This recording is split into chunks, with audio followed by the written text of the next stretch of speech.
À 2 à 2. Poil de vite. C'est pas le bon micro. Pas le bon micro, les enfants. Attendez une seconde. Ce n'est pas. Oh, si je fais. Si je fais.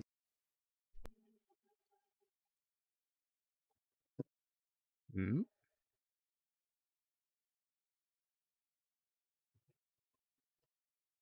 Hmm. C'est toujours pas le bon micro. Si je parle comme ça, est-ce que vous m'entendez fort si je parle fort? Mais j'ai l'impression que c'est le bon micro. Ah, mais il y a une option suppression du bruit. Si je vire l'option suppression du bruit, si je fais ça. C'est le bon micro. Bonjour tout le monde et bienvenue dans ce live au coin du feu. Nous allons supprimer tout ceci. Ça va être vendance. Hop là, je voulais dans une toute petite seconde, excusez-moi, je suis un tout petit peu en retard. J'ai dû gérer une petite urgence, c'est la vie de papa, vous-même vous savez peut-être, vous ne savez pas, j'en sais rien. Bloup bloup, donc ça c'est bon, ça c'est bon. Dézoomer un tout petit peu la cam parce que là... bonjour. Attendez, on va dézoomer un tout petit peu. Ou alors on descentre. Vas-y champion. Ah, il est formidable. Ok. Alors, eh bien, on a des personnes à remercier, semble-t-il. Je vais aller remercier les gens plutôt en utilisant l'outil de Twitch. Ça va être plus rapide. Comment ça va, vous? Est-ce que vous passez une délicieuse journée? Moi, ça va. Moi, tout va bien. On est ensemble pour sans doute 2 heures, je dirais. Quelque chose dans cet ordre-là. Blup blup, studio vidéo. Très bien. Très bien, très bien. Et là, normalement, si je vais dans gestionnaire du stream, je peux remercier... Oh, mais quel beau bébé! Je peux remercier directement les gens qui ont fait des choses soyeuses telles que s'abonner, comme par exemple...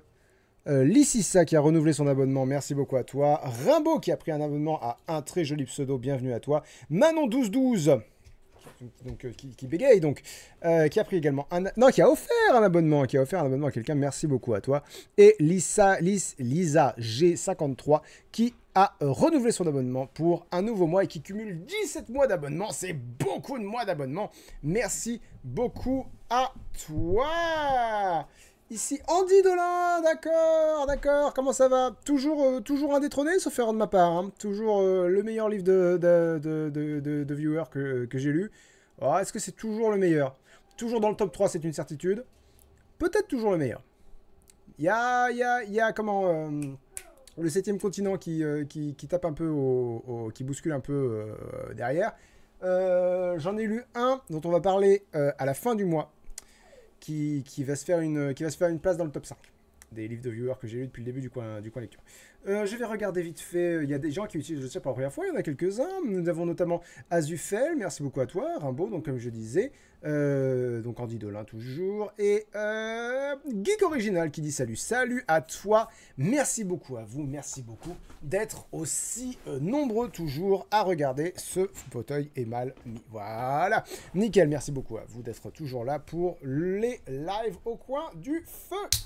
Boisson gazeuse, parce que vous-même vous sachez, c'est la meilleure option de boisson quand tu fais un live, parce que par exemple, ça ne te fait pas faire des rots dégueulasses intempestifs. Et donc voilà, donc là nous sommes en live pendant un petit moment pour regarder ensemble le coin lecture paru hier sur Rendez-vous avec la mort d'Agatha Christie, pas avec la mort d'Agatha Christie, avec Rendez-vous avec la mort d'Agatha Christie, et le château de Hurle de Diana Wynne Jones. Salve Alfano fait remarquer, l'eau ne fait pas rôter, c'est vrai. C'est vrai. Et je n'ai aucun contre-argument. Bon. Est-ce que nous irions? Ouais, on parlera de ce qu'il y a dans la vidéo quand on regardera la vidéo. Je pense que j'ai rien d'autre à signaler.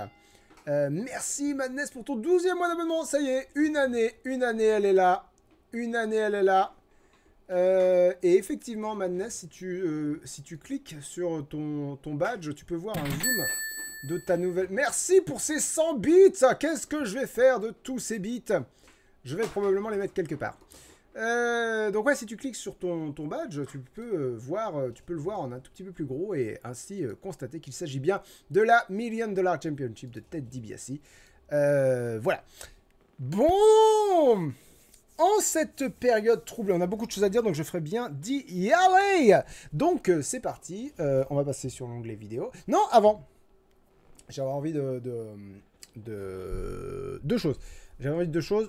D'une part, j'avais envie de dire qu'il y a quelqu'un qui va faire remarquer dans un rediff de live sur YouTube que les fonds verts étaient dégueulasses. C'est pas un fond vert, c'est une application qui supprime automatiquement le fond. Donc pour une application qui supprime automatiquement le fond, elle s'en sort vraiment très bien. Regardez ça. Je trouve que c'est assez dingue.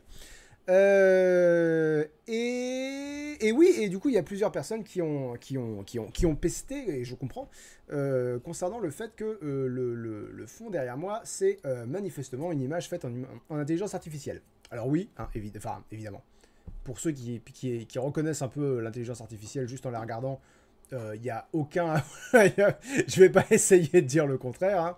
C'est une évidence et je l'assume.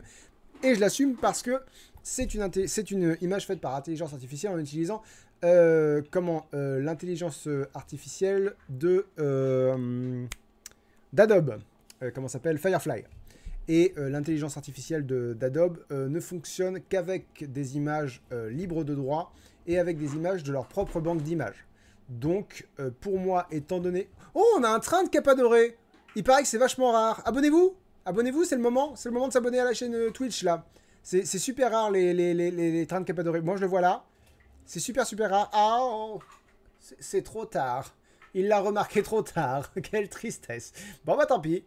Tant pis. Mais remarque qu'on a un train de Cap Adoré de niveau 1, c'est bien déjà. Donc, je disais... donc du coup là le replay sur YouTube, bon, bah tant pis. Merci Manon pour tes 100 bits, c'est formidable. Et merci également à Rimbaud pour... Qu'est-ce que c'est ça? C'est un triangle? C'est un bit? On dit un bit ou une bit du coup? Pardon. Oh c'est facile. Un bit, mais c'est énorme. Qu'est-ce que je voulais dire? Oui, du coup, Firefly n'utilise que des images. Voilà. Firefly ne va pas piller le travail des artistes. Et du coup, pour moi, il n'y a pas de souci éthique. Pour moi. Peut-être que je ne suis pas conscient d'autres enjeux. Auquel cas, je suis toujours, toujours à l'écoute. À l'écoute. Je dis pas que je vais... voilà. Je suis toujours prêt à écouter. Voilà.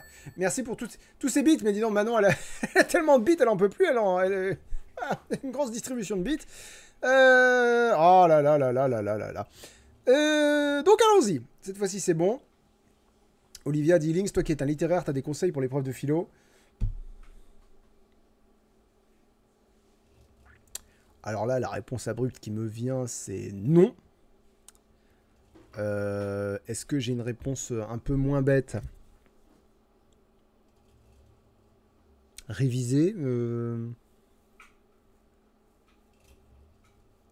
En vrai, ouais, réviser, quoi. Réviser dans le sens où, en fait, le bac, c'est souvent les mêmes trucs qui tombent.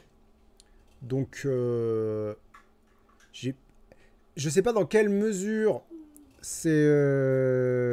Ouais, voilà, Ravencrom dit « Je suis prof de philo, révise la méthode parce que réviser le programme la veille, c'est un peu tard. » Je sais pas dans quelle mesure c'est vrai, mais il me semble que c'est vrai. C'est souvent les mêmes épreuves qui tombent. Donc, si tu révises en fait... T'as la réponse dans des méthodes, dans des trucs.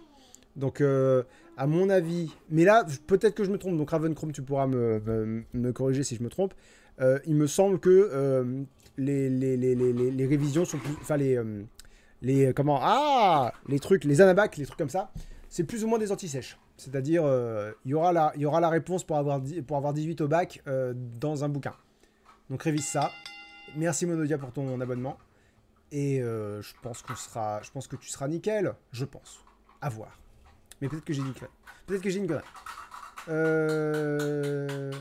Salut Fano dit on peut utiliser une IA pour créer des images au même titre que le pinceau, mais le problème est que l'IA fait l'image à la place dans un sens.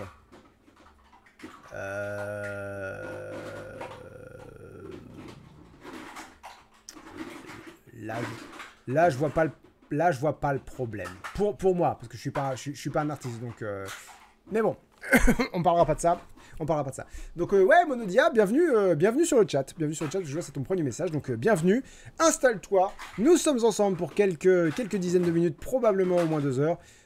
Et voilà, et on va regarder le coin lecture ensemble et on va discuter de tout ça, tous ensemble. Musique du coin lecture, toujours composée par Jérémy Brott, mon petit frère. Et émission montée par Camille. C'est parti.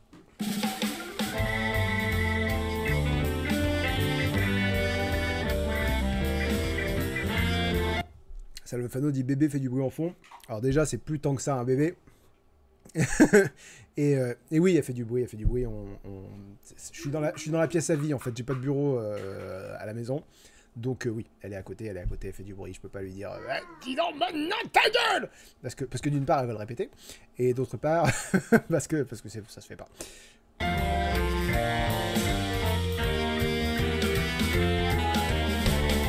Mais j'ai une option suppression de bruit.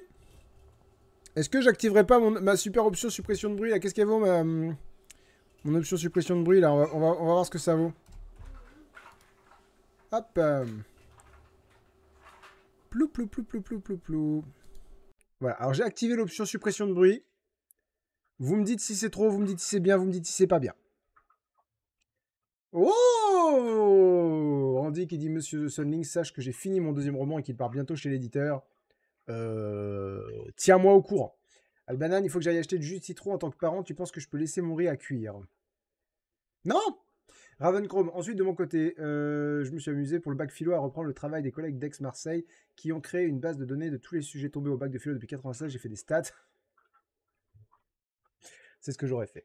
Et c'est clairement la liberté, le travail et le langage qui tombent le plus souvent, et dans les textes, c'est régulièrement Bergson. Ouais, donc, soyez OP sur voilà, sur la philosophie de Bergson, et... ah, non, parce que si vous faites que Bergson, si ça tombe sur quelqu'un d'autre, vous allez être deg.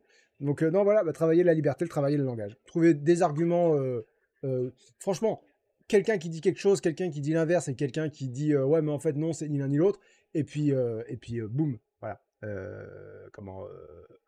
Boum.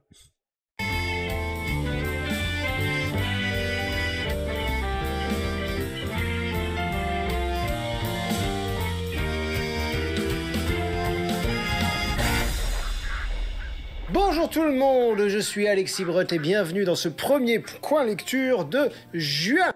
Ça va demander un petit temps pour s'habituer à ce que je me présente comme étant Alexis Brott et 2, je me présente tout court.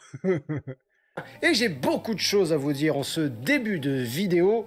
Moi, le bac, j'ai eu 14. J'ai eu 9 toute l'année. Et au bac, j'ai eu 14. En prenant pour la première fois de ma vie le commentaire de texte, je crois. Je crois que toute l'année, j'ai pris la dissertation. Au bac, je craque mon slip, je prends le commentaire de texte parce que le texte m'inspirait, je sais plus ce que c'était. Et voilà. Albodia dit on t'entend beaucoup moins que la vidéo. Bah, je vais laisser un peu la vidéo alors. 2 en fait. 2. Est-ce que c'est mieux? 2 choses à vous dire. 2 c'est pas beaucoup, sauf si tu as un crocodile. Et en même temps, je coupe la vidéo quand je parle, donc... Manon qui offre des abonnements à la commu, elle est en mode... j'inonde. Dans ton jardin. Merci beaucoup à toi. 2 c'est beaucoup. Allez, donc j'ai 2 choses à vous dire. D'une part, grande, belle et heureuse nouvelle, les coins lecture sont désormais disponibles en podcast sur toutes les applications où vous écoutez vos podcasts. D'ailleurs, il y a eu un gros retour et ça m'a fait plaisir. Il y a eu beaucoup de gens qui l'écoutent en podcast, c'est très très chouette. Peut-être que je peux monter un tout petit peu la sensibilité de mon micro. Habituellement, pas encore sur Apple Podcast. La procédure est un petit peu plus complexe, mais je vais me pencher dessus. Mais voilà, si vous voulez écouter cette... En fait, il faut juste créer un compte sur Apple, enfin sur iTunes, mes boules là, et du coup, il faut rentrer sa carte bleue. Donc, j'ai jamais pris le temps d'aller chercher ma carte bleue pour créer mon compte. C'est vraiment le temps que je fasse ça. C'est peut-être encore un peu plus compliqué derrière, mais pour l'instant, c'est ça qui bloque.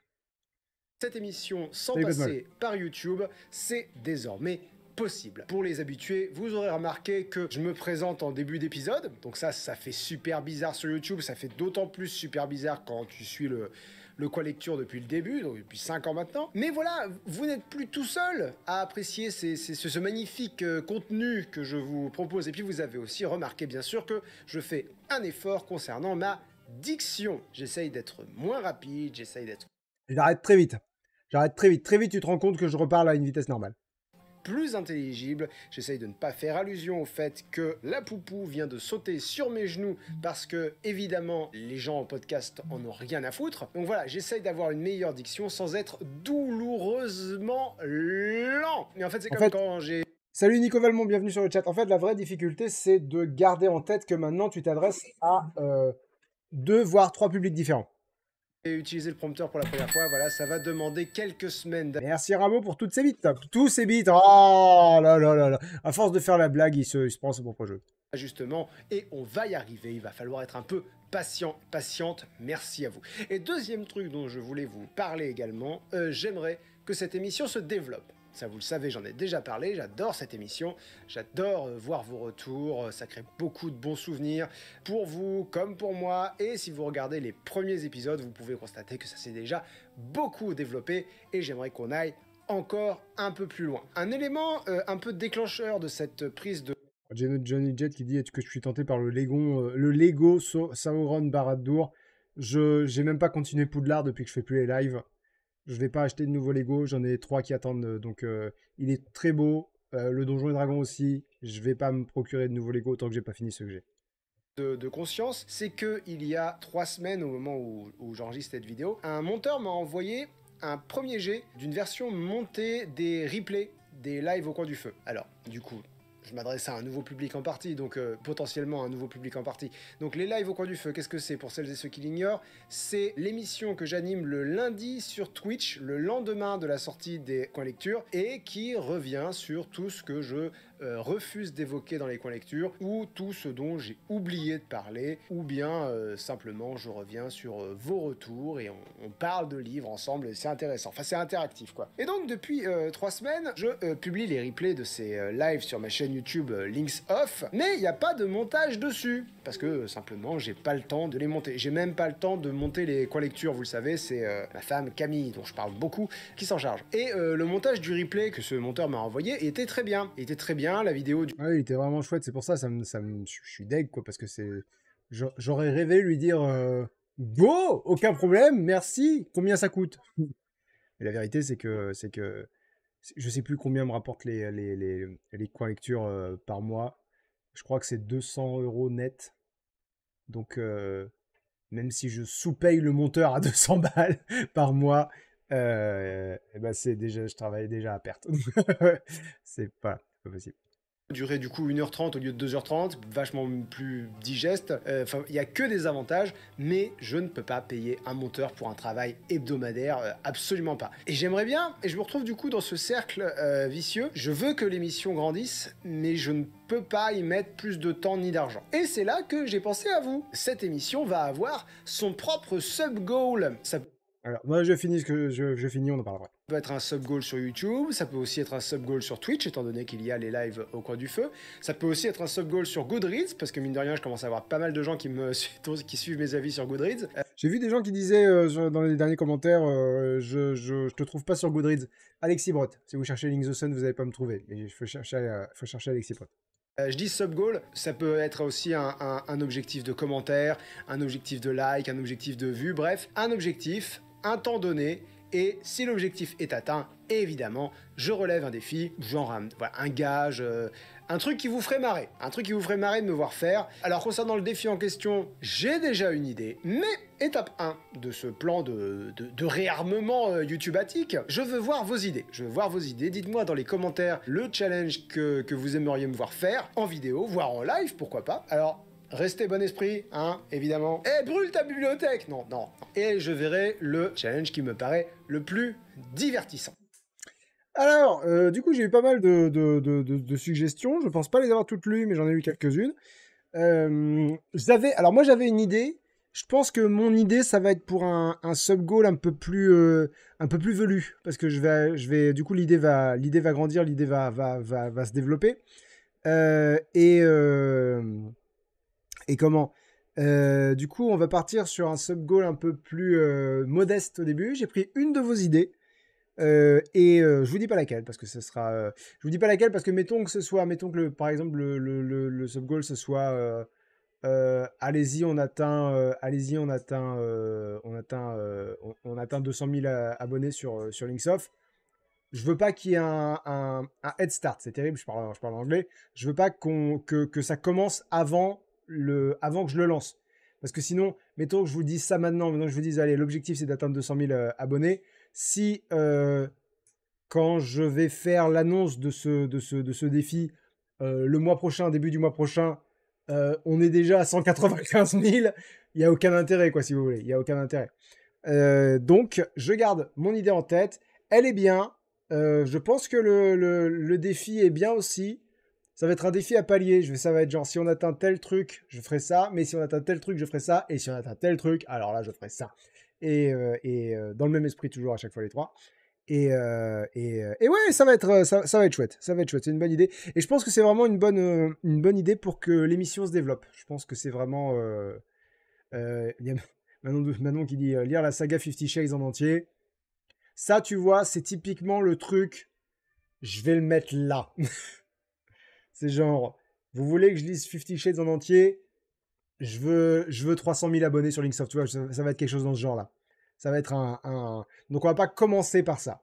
On va commencer avec des trucs plus pour voir si l'idée prend, pour voir si ça peut voilà, si ça peut. Ma montre qui me dit il est temps de bouger plus. Je ne peux pas bouger plus. Bon, excusez-moi, il faut que je fasse des pompes en même temps. Donc ouais, je peux pas. On va commencer par quelque chose de plus modeste et mais vraiment lire la saga Fifty Shades en entier. Typiquement, c'est vraiment le genre de truc. Voilà, c'est vraiment le genre de truc. Moi, l'idée que j'avais deux idées. Est-ce que je vous en parle? Est-ce que vous voulez que je vous en parle de mes idées? Ou est-ce que je vous les réserve? Vous me dites, je prends votre avis. On va faire un poll. Je vous dis mon idée, sachant que ça ne m'engage pas et que c'est vraiment juste une idée que j'ai. Si on la fait ou on la fait pas, on voit. Mais ce sera pour un palier un peu plus velu. Hop, go, ploup. Vous pouvez voter en haut. Au-dessus du chat, vous avez je vous dis mon idée. Vous pouvez voter pour oui ou pour non. Si vous n'avez pas d'avis, ne votez pas. Lily Vradic dit j'ai lu la saga en entier, une purge. Oh, soyons polis, il y a des gens qui aiment bien. Tabasco dit est-ce qu'on a arrêté les lives Lego? Oui, ça me demande trop de temps et c'est du temps que je prends sur ma vie de famille, donc c'est non.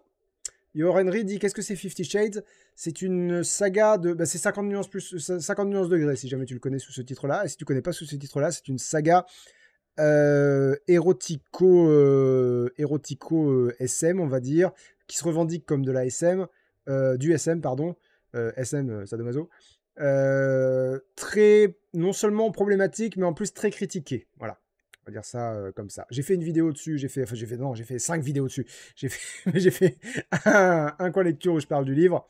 Mais il y a eu une adaptation en film et j'ai fait un 50-50 sur le film. Bref, j'ai fait un certain nombre de. On en a parlé on en a parlé un certain nombre de fois.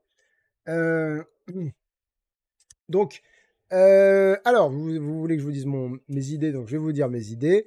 Mais c'était lié à 50 nuances, c'était parce que je pense que on parle de gage, 50 nuances arrive directement, voilà. Donc, mais les deux idées que j'avais eues, c'était soit lire en live pendant 1 heure ou 2 le début de 50 nuances et j'ai pas le droit de commenter parce que je pense que ça peut être très drôle, ou faire en fait me filmer en train de lire peut-être pas 50 nuances parce que je l'ai déjà lu, peut-être la suite ou peut-être Grey, 50 nuances vu du point de vue de Grey, et du coup au montage on coupera, je couperai les moments où je fais rien, mais je laisserai les moments où parce que quand je lis, je réagis, c'est-à-dire je vais oh mais non, ce genre de truc, ou voilà, je commente en direct ce que je lis. Voilà, ça c'était mes idées, mais là ça sera pour un sub goal costaud. C'est-à-dire que je vais pas m'affliger ça sans avoir un sérieux retour sur investissement. Voilà, ça c'était mes idées. Reprenons la vidéo. Donc j'ai pris une de vos idées pour un sub-goal un peu plus modeste. Voilà. C'est parti. Comme je vous disais, j'ai déjà une idée, mais je ne la partage pas parce que je ne veux pas vous influencer, ce qui est un comble parce que tout de même, c'est mon métier, il paraît. Puis en plus, ce serait tellement beau que vous me proposiez ce à quoi je pense, ce serait formidable. Et donc évidemment, je vous tiendrai au courant le mois prochain du coup, parce que vous le savez, j'enregistre tous les coins de lecture du mois en même temps. Très longue introduction, et on commence. Alors les gens attentifs auront remarqué qu'il y a une énorme saute dans la luminosité. C'est parce que le coin lecture qui devait sortir la semaine dernière, parce que ce qu'on vient de voir là, c'était l'introduction du premier coin lecture de la semaine, du mois, qui devait sortir le mois dernier, la semaine dernière, et qui n'est pas sorti, parce que je parlais d'un livre et un seul livre, Sauver les animaux et nous sauver nous-mêmes, qui est un livre écrit par Hélène Touy et Ronan Larue. Hélène Touy est la porte-parole et chef de file du parti animaliste. Et ça devait sortir le jour des élections européennes qui se sont très bien passées, évidemment. Ne sois pas sarcastique parce que c'est quand même grave. Donc, Salvo Fano dit techniquement youtubeur, c'est pas auto-entrepreneur en audiovisuel. Ça dépend lesquels. Moi, je suis pas auto-entrepreneur, je gagne trop d'argent pour être auto-entrepreneur. Bref, le livre est sorti du néant. Oui, attention, matérialisation. Ah oui, et du coup, il disparaît dans le néant également. Hop là. Donc voilà. Donc voilà, je voulais vous parler de ce livre-là. Le problème que j'avais, c'était que du coup, je l'ai vraiment abordé du point de vue politique. C'est-à-dire que je vous disais où j'en étais, moi, politiquement, en essayant d'aborder la question de façon authentique et de façon humble. Mais le truc, c'est que je donnais des munitions pour m'en prendre plein la gueule derrière.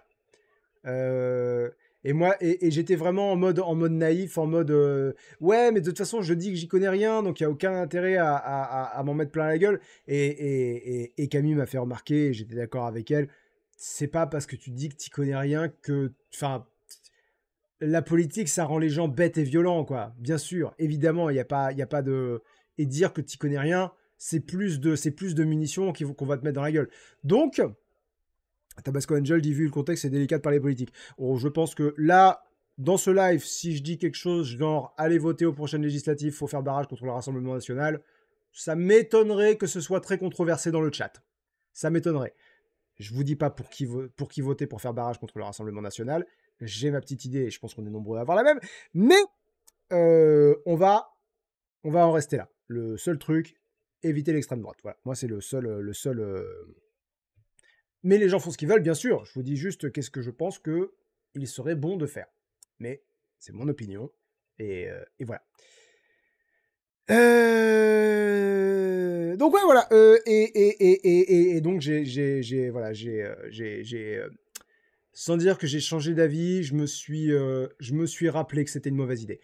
Et c'est dommage parce que l'idée que je suggérais aussi dans ce coin lecture là, c'était qu'on lise ensemble le bouquin parce que il y a beaucoup de. En fait, le problème que j'ai avec ce livre-là, c'est que c'est un livre écrit par une politique, et comme beaucoup de livres écrits par des politiques, ou comme beaucoup de propos politiques, la plupart de ce qu'elle dit est vrai, mais pas mal de ce qu'elle dit est soit manipulé pour que ça soit pas tout à fait juste, soit juste complètement faux. Et ça me gonfle parce que là, pour le coup, c'est le parti animaliste, ils ont une cause, c'est la protection des animaux. Et c'est une cause qui pour moi est importante et voilà, mais on ne veut pas rentrer dans la politique. Et du coup, ça me gonfle que quelque chose auquel je crois aussi fort et quelque chose qui est aussi important d'après moi. Enfin, le mot qui me vient, c'est ça. Il devrait être irréprochable dans la façon de défendre les animaux. Et ils le sont pas, et ça me désole un peu. On va pas parler de leur clip de campagne parce que ça va m'énerver. Mais voilà, je faisais un petit passage sur leur clip de campagne. Bref, la vidéo était trop politique, donc elle n'est pas sortie. Voilà, donc voilà, je vous en parlerai pas plus de celui-là, mais c'est pour ça qu'il n'y a pas eu de lecture la semaine dernière. Voilà, voilà. Ah oui, en plus on a des Belges sur le chat, alors c'est de dire si je prends pas de risque. Et alors, ouais, elle est où l'extrême droite par curiosité chez vous en Belgique? J'ai vu qu'ils sont vachement bien en Italie, ils sont vachement bien chez nous aussi. Par curiosité en Belgique, c'est comment?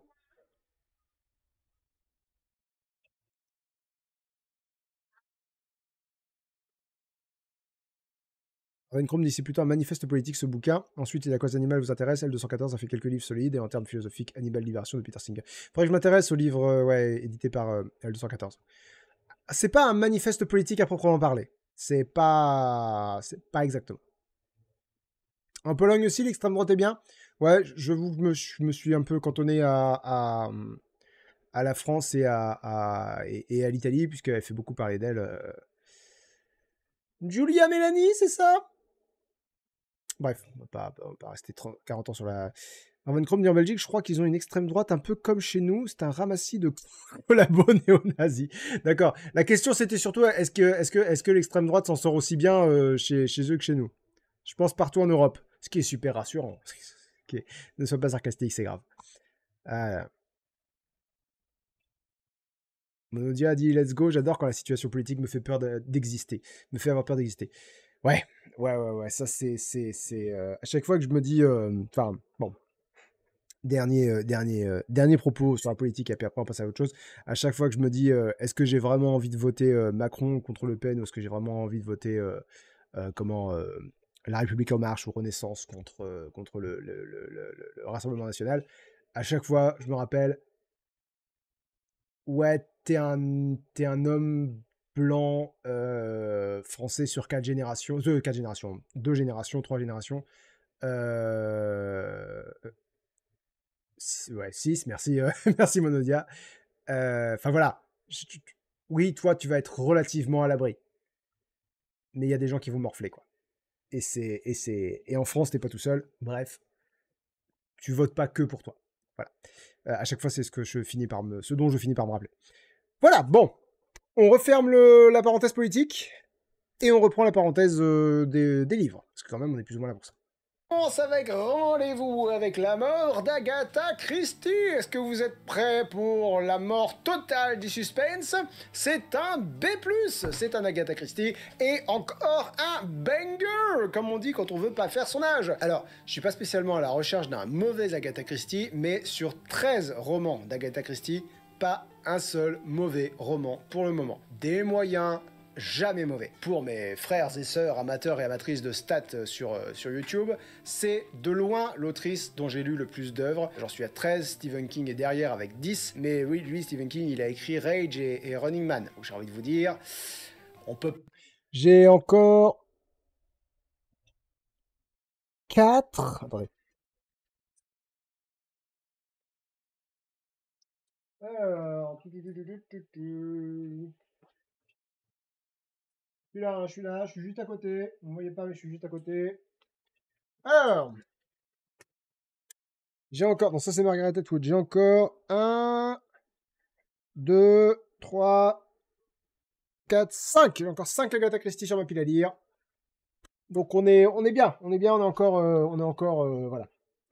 J'ai pas de raison d'arrêter de lire, d'en lire et d'en acheter. À chaque fois, je kiffe. Donc, la petite planète utilise le chat pour la première fois pour dire bonsoir, merci beaucoup pour les coins lectures, ça m'a redonné l'envie de lire, formidable. Et plus précisément des Agatha Christie, je viens de finir Un meurtre sera commis, le 3 petits points. Oh, j'adore le titre. J'avais entendu parler, mais j'adore le titre. Faudra que je le lise. Pas gagner à tous les coups. Tabasco dit il faut vraiment que je lise des Agatha Christie. Oui. En fait, c'est pas pour tout le monde. C'est-à-dire que moi, c'est un vrai coup de cœur. Oui, Ebod dit il y a 43 Hercule Poirot et environ 80 Agatha Christie en tout. Je crois qu'il y a 80 Agatha Christie tout pile. Je crois qu'elle a écrit 80 bouquins en comptant les recueils de nouvelles. Elle est grande, comment t'as pile à lire? C'est toute la bibliothèque qui est là, c'est un peu plus de 300 bouquins. C'est bien normal. Et c'est bien normal, sauf quand on est Agatha Christie et que là, pour le moment, bah, on gagne à tous les coups. Qu'est-ce que vous voulez que je vous dise? Mais qu'est-ce que ça raconte alors? Rendez-vous avec la mort? Eh bien, familiarisons-nous. Heureusement que j'ai dit que je devais améliorer ma diction, hein, c'est terrible. Nous, avec le... Il a dit qu'il essayait d'articuler maintenant. C'est un podcast, il y a des gens qui écoutent. Je déteste quand j'oublie ce que je vais dire et que du coup... Bref. Familiarisons-nous avec le sujet en parcourant, quoi donc, le résumé sur la 4e de couverture. Au cœur des falaises rouges de Petra, gît le Corse. Alors, Mint Mink dit rien à voir avec la choucroute, mais que puisque les collectures sont maintenant un podcast, que penses-tu des livres audio? C'est pratique. C'est pratique. Je pense que l'auteur ou l'autrice dépend, le narrateur ou la narratrice dépend vraiment beaucoup. Enfin, ton enjoyment, ton kiff, ton appréciation du livre dépendra beaucoup de la voix et de l'interprétation. Mais c'est pratique, c'est pratique. Moi, ça m'est arrivé d'écouter des livres audio dans la voiture. C'est pratique. Je préfère lire sur papier, mais je peux pas lire sur papier en voiture, par exemple, donc c'est pratique. Sans vie de Madame Boynton. Salvo Fano dit, j'ai lu les 10 petits hommes noirs, ils étaient 10. Le livre a été renommé, ils étaient 10. Donc, soit tu assumes les 10 petits nègres, parce que nègre n'est pas un mot aussi dur que sa traduction littérale en anglais, soit ils étaient 10. Et c'était 1000 fois mieux que son titre montre. Ah, mais non, mais ils étaient 10, c'est un de mes 3 livres préférés. Il est incroyable. Une minuscule marque au poignet est la preuve de l'injection fatale qui a provoqué sa mort. Hercule Poirot, en visite sur le site, ne dispose que de 24 heures pour trouver le coupable car il est attendu à Jérusalem. Point. Sa tâche est d'autant plus ardue qu'il déclare lui-même n'avoir jamais rencontré une personne aussi détestable que la victime. Qui, parmi ses proches, a bien pu trouver le courage de se débarrasser de la tyrannique Madame Boynton? Traduction révisée de Jean-Marc Mendel. Merci à lui. Bon alors déjà spoiler, hein, la mort de Madame Boynton, elle arrive qu'à la page 117, donc voilà, ici. Ah, faut pas que je fasse ça du coup, podcast. Donc c'est la moitié du bouquin. Mais à ce stade, j'ai envie de dire, qu'est-ce que je peux dire sur Agatha Christie que j'ai pas dit déjà une dizaine de fois? Après, Camille me demande quels sont tes livres préférés, si ce n'est pas indiscret. Dans la description de tous les coins lecture, vous avez un lien qui vous renvoie vers les livres déjà passés dans les coins lecture. Et voulez-vous vraiment quitter YouTube? Oui. Attendez, je vais me mettre en facecam pour si jamais il y a un souci. Mais vous n'avez pas le droit de quitter YouTube. Restez avec nous. Restez avec nous. Voilà. Ok, je vais repasser en... Voilà. Et... Donc voilà. Donc vous avez ce document donc, qui se trouve dans la description de tous les coins lecture. Là, vous avez tous les livres passés dans les coins lecture, passés ou qui vont passer dans les coins lecture, rangés dans l'ordre dans l'ordre des coins lecture, et puis avec le coin lecture dans lequel ils apparaissent ici. Comme ça vous permet de savoir est-ce que tu en as déjà lu un. Voilà. Si vous voulez que ce soit plus simple, vous avez ici rangé par ordre d'auteur. Donc c'est comme ça qu'on peut savoir que Agatha Christie, voilà, par ordre d'auteur et par ordre chronologique. Et ensuite, vous avez par ordre de préférence. Donc, je ne peux pas dire quels sont mes livres préférés. Alors, au départ, je faisais ça, mais maintenant que j'ai lu plus de 350 livres dans le cadre des coins lecture, j'ai arrêté de les ranger tous sur la même liste. Donc, je les range tous par année de lecture. Donc là, vous avez mes livres préférés lus cette année. Là, mes livres préférés lus l'année dernière. Donc, il y a Peter Pan et Wendy qui est vraiment génial. Une enfance en or qui est le seul livre que je recommanderais sans aucune hésitation et sans aucune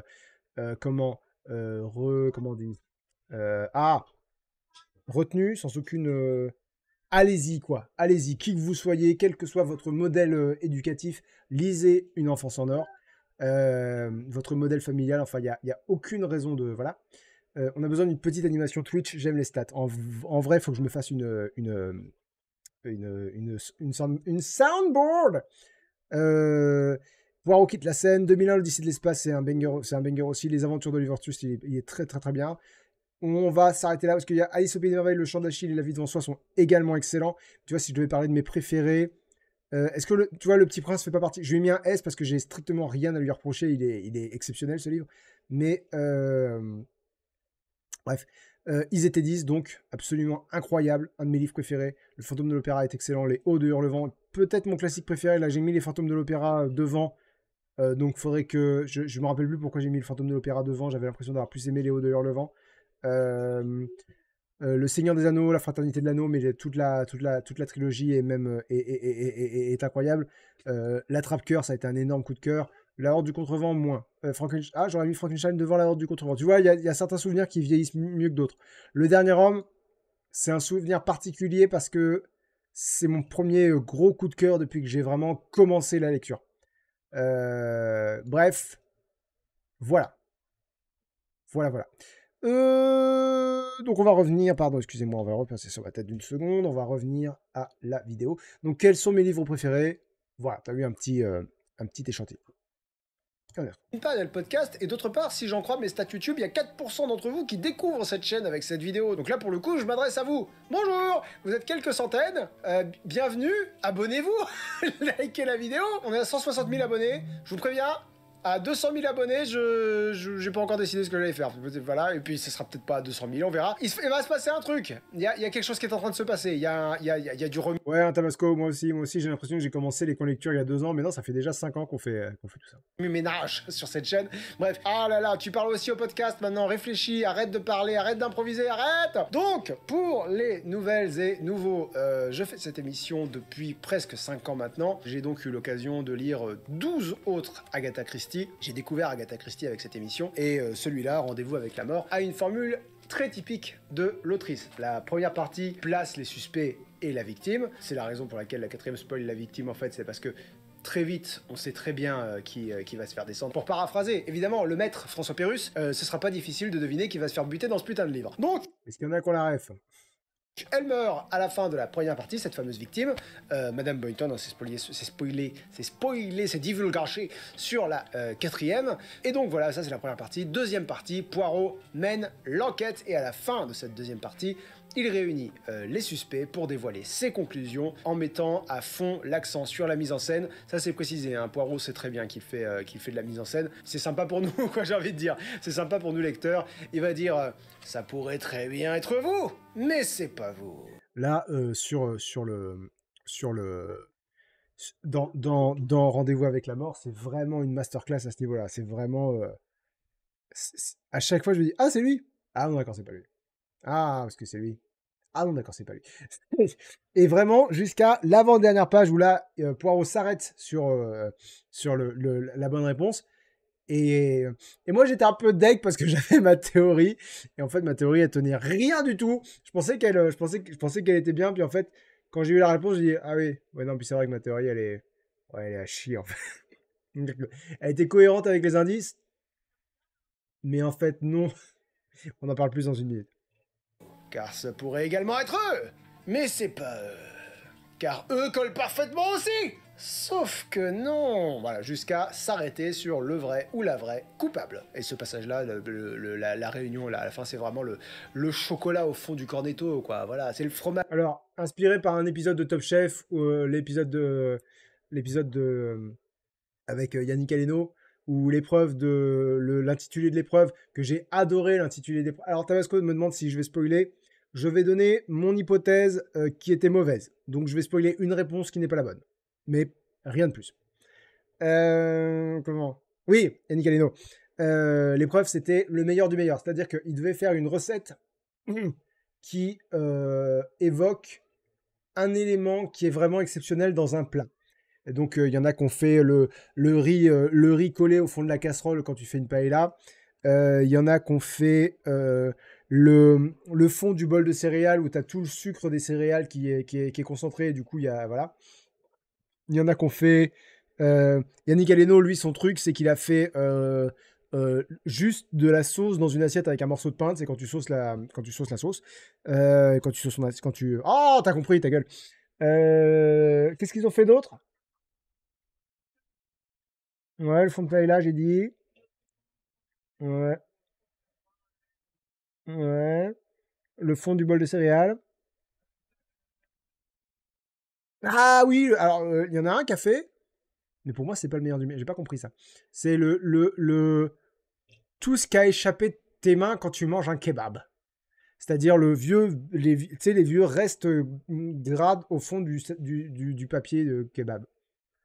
Pour moi, c'est pas le meilleur du kebab, mais ça fait très longtemps que j'ai pas mangé de kebab, parce qu'il n'y a pas de kebab vegan à Brest, je crois, à la connaissance. Bref, voilà, inspiré par ça. On y retrouve. Page gratinée au-dessus des lasagnes que tu gardes pour la fin parce que c'est clairement le meilleur, mais bien sûr, voilà, c'est la partie bonbonesque des livres d'Agatha Christie. Mais avant cette partie, il y a tout le reste, et cette partie ne serait pas si savoureuse si le reste n'était pas excellent. Et en l'occurrence... Alors Ravencrow me dit, le kebab vegan, c'est un marché de niche. Franchement, je suis surpris du nombre de kebab vegan qui existent. Genre, Jérém connaît au moins 3 adresses. Et il est à Paris, donc... Nous avons même une qualité qui est rare chez Agatha Christie, nous avons un excellent personnage. Qualité rare, vous allez me dire, évidemment, il y a Hercule Poirot, il y a Miss Marple, dans une certaine mesure, il y a aussi Hastings, mais Christie brille généralement plus par son style très ludique et par ses intrigues au cordeau que par ses personnages. Voilà. Mais, de temps en temps, nous avons des exceptions. Et en l'occurrence, Madame Boynton, la victime, est un excellent personnage. Elle est constamment décrite comme monstrueuse, tant C'est suffisamment fort la vidéo pour vous là? physiquement qu'émotionnellement. C'est une abominable marâtre qui domine Ah merde la petite planète, merci. C'est un bug de ma part. Désolé. Merci à toi pour cette remarque. et maintient sous sa domination toute sa famille. Toute sa famille, c'est son aîné, Lennox, et sa femme, Nadine, la seule d'ailleurs à échapper un peu à son contrôle. Le cadet, Raymond, et leurs deux sœurs, Carol, et la très perturbée Ginerva, qu'il surnomme Ginny. Et voilà, et Madame Boynton, Madame Boynton flotte au-dessus de ce groupe familial, tel une espèce de baron Harkonnen diabolique, voilà, les empêchant d'avoir le moindre lien avec quiconque de l'extérieur. Et tout ce petit monde va donc en voyage à Petra. Petra qui est un site. Et Bodhi, il y a quoi dans un kebab vegan? À peu près la même chose que dans un kebab normal, enfin dans un kebab viandeux, sauf que à la place de la viande, ça va être des protéines de soja texturées, donc des trucs qui ressemblent à de la viande mais qui en sont pas. Et à la place de la sauce blanche, ça va être une sauce blanche à base de yaourt et enfin de yaourt au soja ou de yaourt à l'amande. Ouais, généralement c'est plus des protéines de pois, c'est vrai, les simili qui ressemblent à de la viande.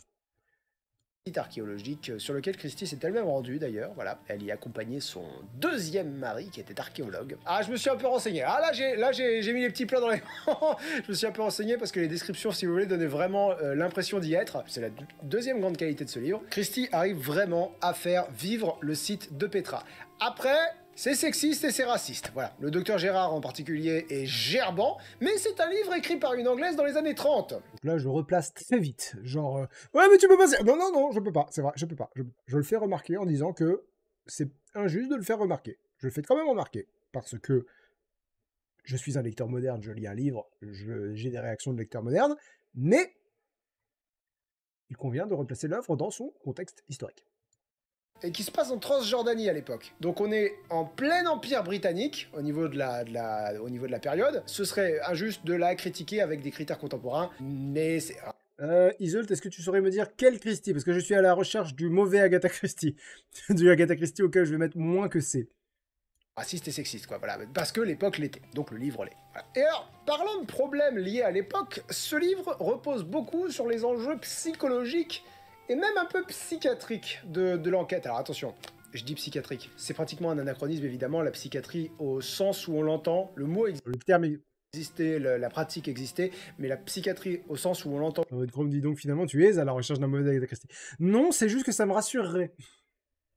Aujourd'hui, n'était qu'embryonnaire. De me dire Agatha Christie, elle peut pas, si tu veux, chier dans un livre et que je trouve ça génial. C'est la mort dans les nuages, jamais entendu parler. Ok, je retiens. Cette époque-là, dans les années 30. La psychologie, par contre, c'était déjà bien... Elle était en plein boom. Elle était en plein boom, la psychologie. C'est après Freud, après Carl Jung. Il y a une effervescence. Tabasco demande c'est quoi la différence entre psychologie et psychiatrie.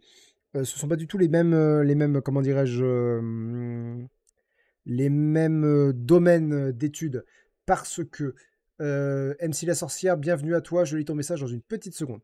Bon, voilà, Raven Chrome a résumé ça, comportemental versus médical. J'allais donner une explication super longue, mais voilà, c'est ça. C'est-à-dire qu'il y en a un des deux qui est plus comportemental et l'autre c'est médical. La psychiatrie, c'est de la médecine. Que la psychologie, c'est... Bah, globalement, voilà, allongez-vous et parlez-moi de votre mère, c'est de la psychiatrie. C'est de la c'est de la psychologie, c'est de la psychothérapie même. C'est une branche très précise de la psychologie. La psychiatrie, ça va être tenez, voici des antidépresseurs. Voilà, typiquement, les psychiatres ont le droit de prescrire des médicaments, les psychologues, non. Voilà. Et sauf erreur de ma part, tout le monde peut se déclarer comme étant psychologue ou psychothérapeute. Il me semble qu'il n'y a pas besoin de diplôme ou quoi que ce soit pour être psychothérapeute. Par contre, évidemment, il y a besoin d'un doctorat d'un doctorat sans doute pour être psychiatre. Je dis peut-être des conneries. Il faut, voilà. Moi, c'est l'idée que j'en ai. Peut-être je dis des conneries, mais il me semble que c'est ça. MC la sorcière utilise le chat pour la première fois pour dire ça fait un bout que je suis les coins lecture et je suis une avide lectrice depuis l'enfance. J'avais lu. Ouais, c'est tombé par terre.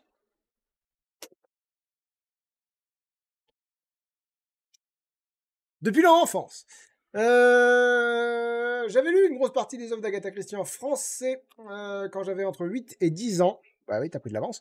Mais depuis quelques années, j'avais moins le temps pour lire. Tes coins lecture m'ont redonné envie de lire les Agatha Christie, mais dans la langue originale. Alors je fais ça petit à petit. Merci beaucoup. De rien.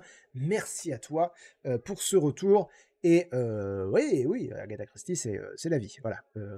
Le A, c'est le S, comme on dit. Psychanalyste qui n'a pas besoin de diplôme. C'est peut-être psychanalyste, ouais. Ah, c'est peut-être psychanalyste. C'est lequel qu'on... Bon, reprenons la vidéo. À ce niveau-là, et tu sens que ça fascine un peu Agatha Christie. Alors, Léa, Une mémoire d'éléphant, il me semble qu'il est couramment cité comme étant un Agatha Christie moyen. met en scène donc le docteur Gérard, qui est Psychologue, il faut une licence. D'accord, j'ai dit une connerie. Psychothérapeute, il n'y a pas besoin de diplôme. Psychologue, il faut une licence. Ok. qui est un médecin, mais qui est un grand ponte de cette facette relativement jeune, finalement, de la médecine. Et elle met également en scène le docteur Sarah King, qui vient tout juste de finir sa médecine. Et donc ces deux personnages médecins, tombent par hasard sur la famille Boynton et la considèrent comme un sujet psychologique fascinant. Alors, pour l'époque, je ne doute pas une seconde que c'était méga pointu, les considérations. Aujourd'hui, c'est vrai que ça... Monodia dit donc pour le TDAH, c'est un psychiatre qu'il faut. Non, un psychologue pourra te diagnostiquer ça. Maintenant, faut qu'il s'y connaisse. Tous les psychologues s'y connaissent pas en TDAH. Soulevée par le docteur Gérard, notamment. Personnage qui est sexiste, qui n'en peut plus. Mais d'ailleurs, il est français. Il est français. Je pense que c'est l'image que Christie a des Français, tout simplement. Donc, les gros dragueurs méga lourds. À l'époque, c'était sans doute très pointu. Aujourd'hui, entendre certains personnages dire qu'ils sont cinglés, par exemple, ou entendre le docteur Gérard expliquer qu'on peut soigner d'une schizophrénie si elle est prise à temps, bon, forcément, ça a mal vieilli à ce niveau-là, mais là encore, on peut pas en vouloir à Agatha Christie de ne pas avoir des connaissances qui ne lui étaient pas disponibles, évidemment. Et alors, concernant l'enquête elle-même, évidemment, alors je vous avoue que j'ai eu pas mal de petits frissons pendant la deuxième partie, parce que à la fin de la première partie, j'avais ma théorie, et je m'y accrochais, et alors je vais vous donner ma théorie. Je vais vous donner ma théorie. Donc voilà, je vous spoil un truc qui n'arrive pas. Mais bon, voilà, à vous de voir à quel point vous voulez ne pas être spoilé. Si vous voulez vraiment être spoilé de rien du tout, coupez le son et je vous écrirai sur le chat quand est-ce que vous pouvez, quand vous pourrez remettre le son. Donc voilà, à partir de maintenant, je parle de ma théorie. Donc ma théorie à moi, c'était que Madame Boynton s'était suicidée elle-même. Ça, c'est pas mal. Je pensais qu'elle avait... je pensais qu'elle s'était suicidée parce que, en fait, juste avant qu'on la retrouve morte avec une trace d'aiguille dans le poignet, elle avait laissé libre cours à toute sa famille. Elle leur avait dit, cet après-midi, faites ce que vous voulez. Et elle est vraiment... Et normalement, elle est vraiment hyper contrôlante de tout.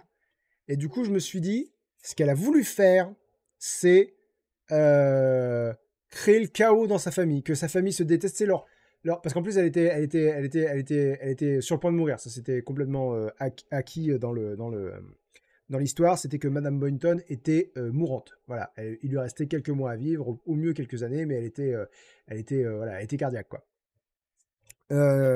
Et donc, moi, ma théorie, c'était elle a instrumentalisé sa mort pour créer le chaos dans sa propre famille, pour que sa propre famille se déchire. Et là où j'avais l'impression d'avoir la bonne théorie, c'est que la famille a commencé à se déchirer. C'est-à-dire que la famille a commencé à... en fait, tu avais l'impression que plusieurs personnes étaient coupables parce qu'ils se couvraient les uns les autres.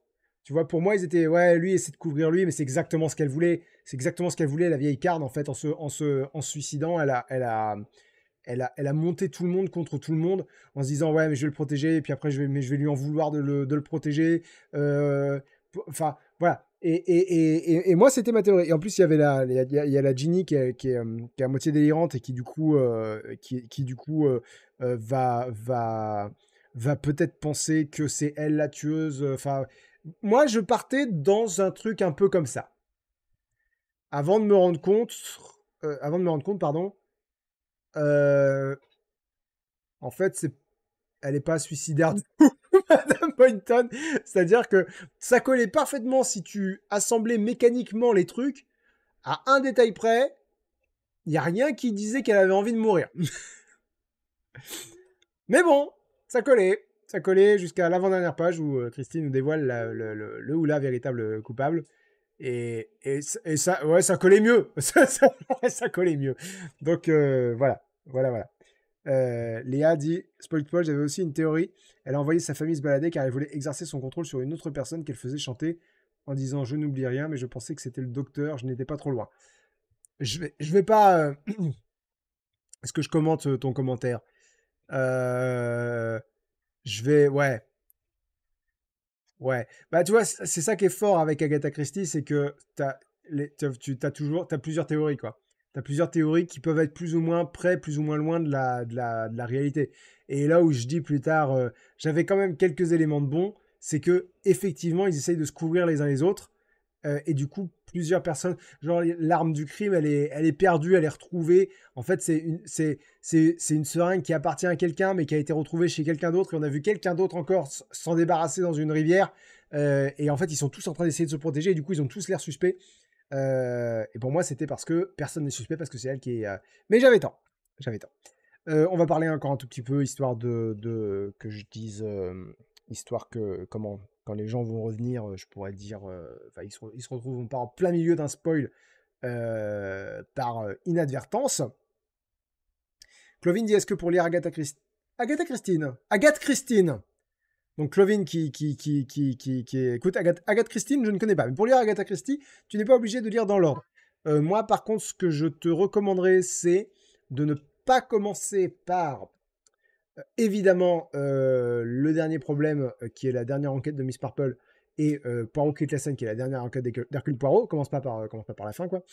Ne commence pas par le meurtre de l'Orient Express, et je n'ai pas envie de te dire pourquoi. Le crime de l'Orient Express, crime de l'Orient Express.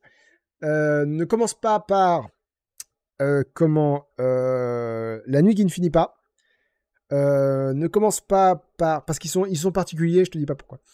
Ne commence pas par la nuit qui ne finit pas. Ne commence pas non plus par ça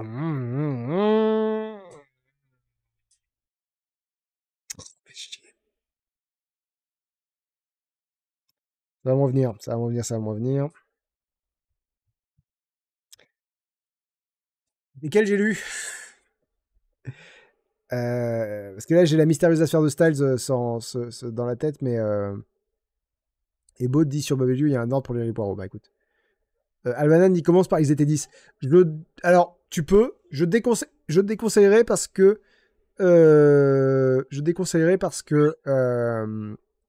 c'est un des meilleurs. Donc si tu commences par un des meilleurs, après, tu vas forcément descendre.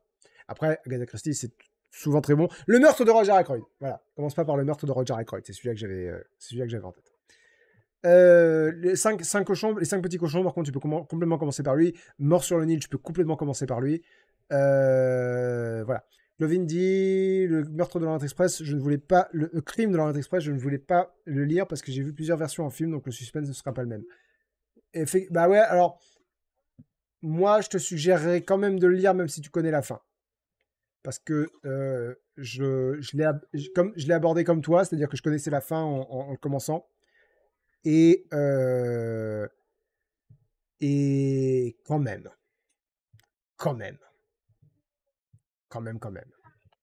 Ouais, tu vois, Tia Heimdall, si tu lis Le meurtre de Roger Ackroyd, sans spoiler pourquoi il est particulier, c'est quand même dommage de commencer par celui-là. C'est plus rigolo de commencer par d'autres qui sont un peu plus classiques. Et comme ça, après, quand tu lis Le meurtre de Roger Ackroyd, tu te dis, waouh, putain, waouh. Tu vois, c'est quand même plus... Et Baud dit, c'est marrant de voir les indices. C'est ça, c'est un peu ça. C'est un peu le plaisir que tu as en regardant le sixième sens. On ne spoil pas à la fin du sixième sens, mais c'est un peu comme voir le sixième sens après l'avoir vu une fois, quoi.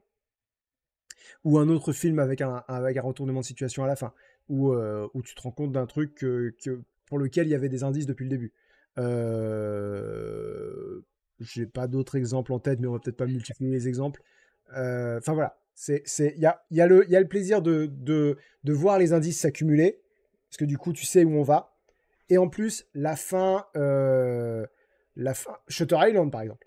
Et en plus, la fin est encore meilleure, c'est-à-dire qu'il n'y a pas que la révélation, il y a aussi autre chose. Bref, allons-y. C'est Agatha Christie, donc je ne dévoilerai pas la fin, ni ici, ni demain dans le live au coin du feu sur Twitch. 5 petits cochons, c'est un de mes 3 Agatha Christie préférés. Voilà, mais demain, je vous ferai un de mes 5 Agatha Christie préférés, sûr. 3 peut-être. part de ma théorie, si vous voulez. J'avais une théorie, vous saurez qu'elle est fausse du coup, mais elle se tenait. Je soutiens qu'elle se tenait. Et plus l'enquête avançait, plus elle se tenait. Donc pardon, du coup, il faut que je prévienne. j'étais content. Alors je dis pas, il y avait une ou deux zones d'ombre, évidemment, mais je me dis, je peux pas tout savoir non plus. Naïs dit, est-ce que tu pourrais nous donner ton top 5 des Agatha Christie selon toi? Alors, ils étaient 10, tout là-haut. Le meurtre dans l'Orient Express, 5 petits cochons, Poirot quitte la scène, La nuit qui ne finit pas, peut-être. Est-ce que j'en oublie un? Mort sur le Nil n'est pas dans le top 5 pour moi. Est-ce qu'il y en a un évident que j'oublie? Je crois pas.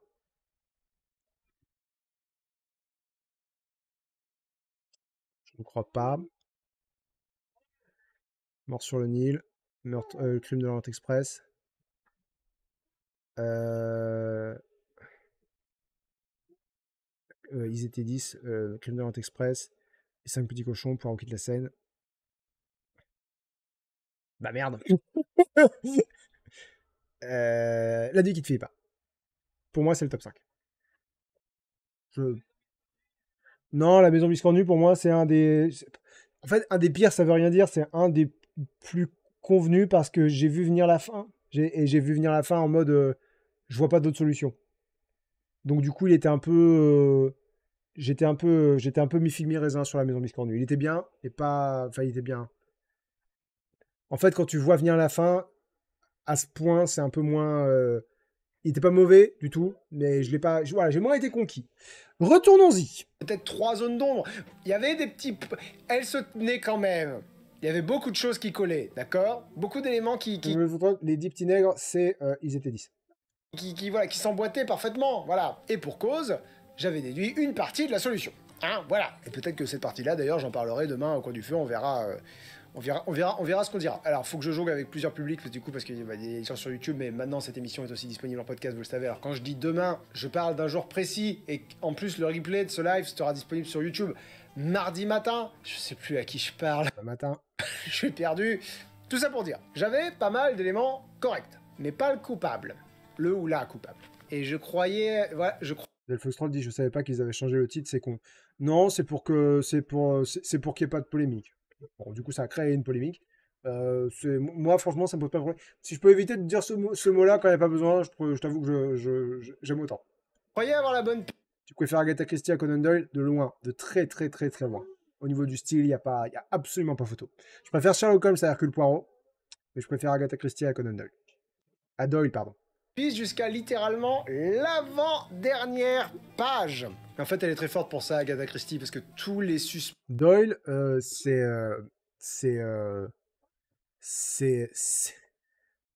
pas envie de dire qu'il a marché malgré lui, parce que c'est pas vrai. Parce que c'est un très bon auteur, évidemment. Mais, tu veux, c'est pas très surprenant que Sherlock Holmes soit plus connu qu'Arthur Conan Doyle aujourd'hui. Alors que je pense qu'Hercule Poirot est moins connu qu'Agatha Christie aujourd'hui. Parce qu'Agatha Christie, elle a une vraie... Enfin... difficile de comparer, donc je vais pas rentrer trop dans une analyse comme ça au débeauté, surtout que ça fait longtemps que j'ai lu Conan Doyle, que j'ai lu Doyle, pardon.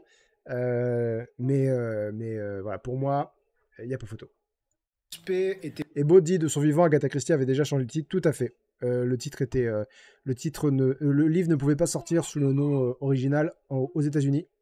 Donc en Angleterre, c'était Ten Little, le mot que je vais pas dire en live.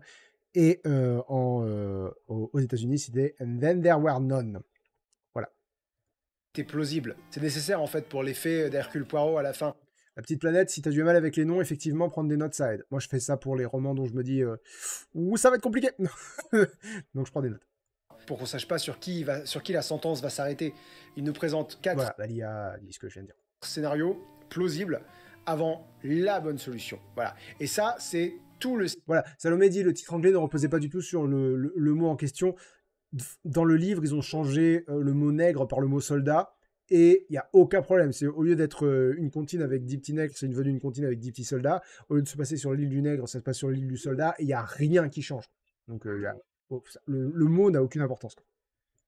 Style d'Agatha Christie. Et c'est ce qui fait qu'elle est très forte et que c'est une de mes autrices préférées. Je l'ai déjà mentionné à plusieurs reprises dans cette émission.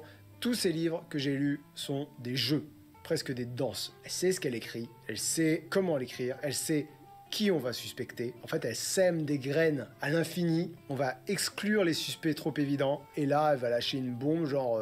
évidemment, si on était dans un roman policier, on exclurait tel personnage parce que c'est trop évident. Et du coup... Alors, vu que j'en ai eu 13, je peux me permettre de vous dire quelque chose. Il y en a un sur les 13 où, à la fin, le coupable, c'était le plus évident. Et du coup, tu l'avais exclu. Et du coup, tout ton raisonnement est remis en question. Et en plus, c'est très très bon comme révélation. Ça qu'insupportable. Mademoiselle Fostrade dit, je sais pas si tu vas aimer Lynx, mais Christine Brouillet fait aussi des enquêtes avec un perso détective. Je ne connais pas. Elle est très très forte pour ça. Alors habituellement, je déteste quand les auteurs et autrices font référence aux tropes et aux clichés des livres qu'ils sont en train d'écrire, mais là, en l'occurrence, elle fait ça extrêmement bien. Il y a un personnage qui parle à Poirot, et le personnage... Tabasco dit l'île du soldat aussi, la forme de l'île est ce qui lui avait donné son nom, il me semble. Bah là, ils disent ça ressemble à un soldat avec un casque.